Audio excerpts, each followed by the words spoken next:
been doing some more work here on Anthony's small block Chevy. We got the AFR heads here apart. Going through the cylinder heads, got them all cleaned up, and got the valves lapped, got them clean, and measured for seat height. So we got that figured across the board. I measured the valve spring pressures, and we're looking at about 200 pounds on the seat. We got plus minus about 10 pounds or so. And open height, we're looking at 650 lift, is what I did the measuring at. It's going to be about 620 lift is what the cam is going to do. But I measured to 650, and at 650 we're at 500 foot-pounds. So I don't know, that it seems a little light to me. 200 pounds on the seat, 500 open. I don't know. Solid rollers in my head should be like 250 on the seat and 600 pound range open.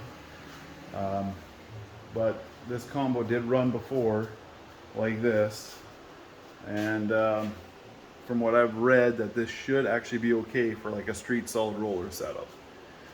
I'm going to call Lenati and see what they say and get their take on it, because it is their camshaft. So we'll see. I'll just double check those pressures to make sure they're okay. And another thing, when I pulled these cylinder heads apart, these valve seals, almost all of them were hovering. There was almost none of them that were actually still seated on the valve guide. And after doing a little bit of reading, I was trying to figure out what the heck's going on here. Why in the world this would be happening? Like, did this guy over rev the engine and the retainer slap the valve seal and knock it loose or something? But after doing some reading, it actually sounds like the valve seals that come on these heads are actually pretty trash. At least from what I was reading there. So I did some looking up. I was trying to find the right valve seals to replace these. And if I look at these cylinder heads on their website, it's telling me it's an AFR 6612, which is actually an LS1 valve seal. So what I found is the correct one from AFR is this AFR 6611, not a 12. But the 6611 gets us this junk again that apparently does not want to stay seated onto these valve guides for whatever reason. So after looking up some stuff online, seeing what other guys are doing, and it sounds like they were switching over to a Manley 24045-8 and just get two sets like that. It's the correct size for what I need, and supposedly they work a whole lot better. So I think that's exactly what we're gonna do. I'm gonna place an order for those. We'll get those coming. All right, I got myself some new valve seals for these cylinder heads. Yes, it's a new day. Not that good at my job. So they're all installed, good to go. Nice little care package here. It's perfect. That's all I need. But yeah, they're good. I also talked to Lenati. Lenati said these are good for this cam, for the street grind.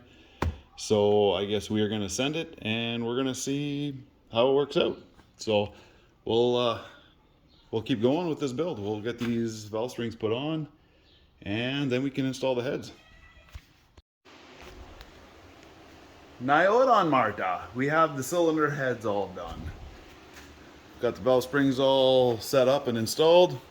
They're good to go. We'll do the guide plates and rocker arm studs after these are on the engine, so I can align the push rods, get them going.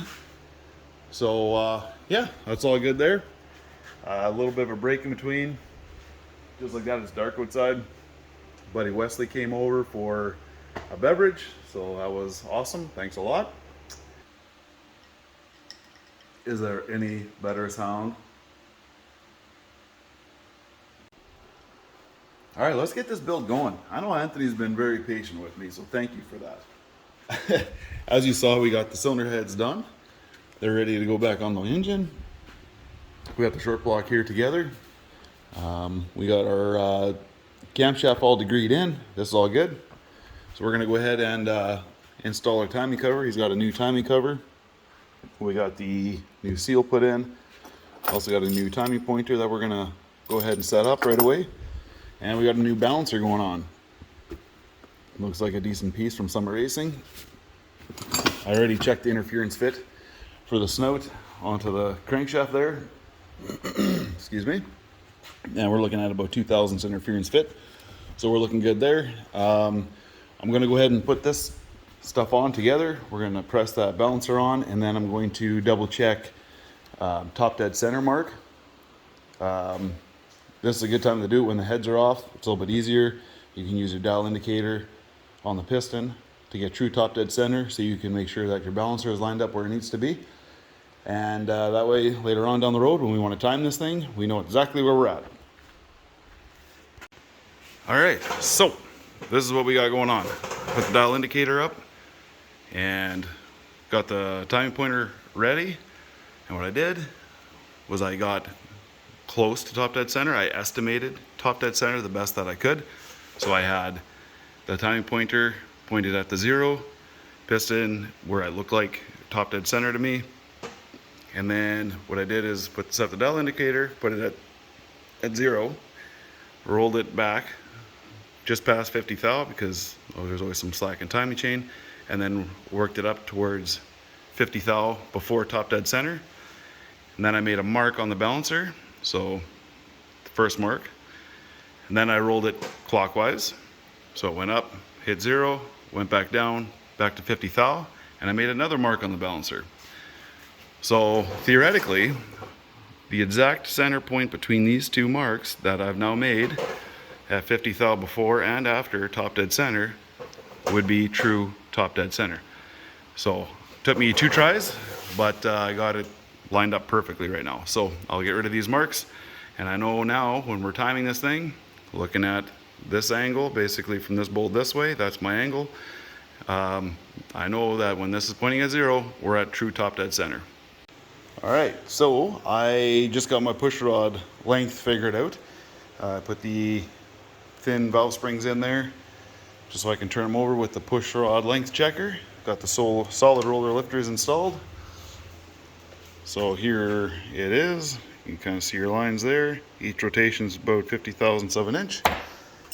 So this is what was in the engine before. The one on the right. And the one on the left, that's our new measurement. So big difference, like quite a lot. So we're going to be running an 8050 inch push rod on here. So basically I put the length checker tool in, Sharpie the end of the valve stem here, put the rocker arm on it, 0 lash, turn it over a few times. I kind of actually hold the roller tip of the rocker so it doesn't roll with, so it actually creates a mark or a pattern. And I keep doing that until I can find the tightest mark on the valve stem. Yeah, so I got my measurement there, so we're good there. So we got to get those push rods ordered now. And what else? I guess aside from that, I can put the other valve springs back on it and clean up the deck surfaces a little bit more. Just get some oil off of there with some brake clean, and put the gaskets on there, and we can start torquing down some cylinder heads. All right, so we're getting ready to get these cylinder heads put on. They are all cleaned up, and the cylinder head or the deck surface on the block is cleaned up. We got the head gaskets hanging over there, and because we did not get the block decked, nor did we get the cylinder heads decked, I went ahead and hit the gaskets with some of that copper spray gasket just to help fill in all the little divots that might be hanging around. And I don't know if you remember from the takedown video, or when I was doing an overview on this block, there was somebody who made a big oopsie on the block right in that corner, and there's a big chunk taken away. So in order to make sure that this thing doesn't leak back there, I got silicone back there. So yeah, I know, it's not the right thing to do, guys. I get it. But in this particular case, this is what he wants to do. So we're gonna try it. And honestly, I think it's gonna work. It just doesn't look pretty. And I mean, hey, it sucks that the block has that gouge in there, but what are you gonna do? Get a new block, go through all the machining, get the block half filled, yada yada, do that all over again. Now, in this case, for this particular build, we're gonna send it, and it's gonna be okay. So there the gaskets are, letting that set, and we're gonna go ahead and set the gaskets on, get the cylinder heads on it, and torque them down. All right, just like that, it's dark and the cylinder heads are torqued down. Man, what a headache. I ran across a pretty fun issue.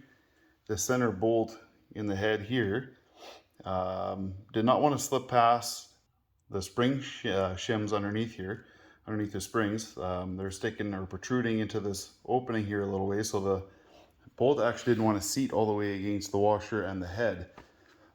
So I actually had to end up taking them off again, taking these valve springs off and carving out those shims and cleaning them up and putting it back together on both sides with the center bolt in order for me to actually get that bolt to seat properly. But it is done now, so we can move on, thankfully. I got the push rods on order. Lifters are cleaned and installed, as you I'm sure already have seen. So yeah, whenever I get those push rods in, I'll be able to continue on.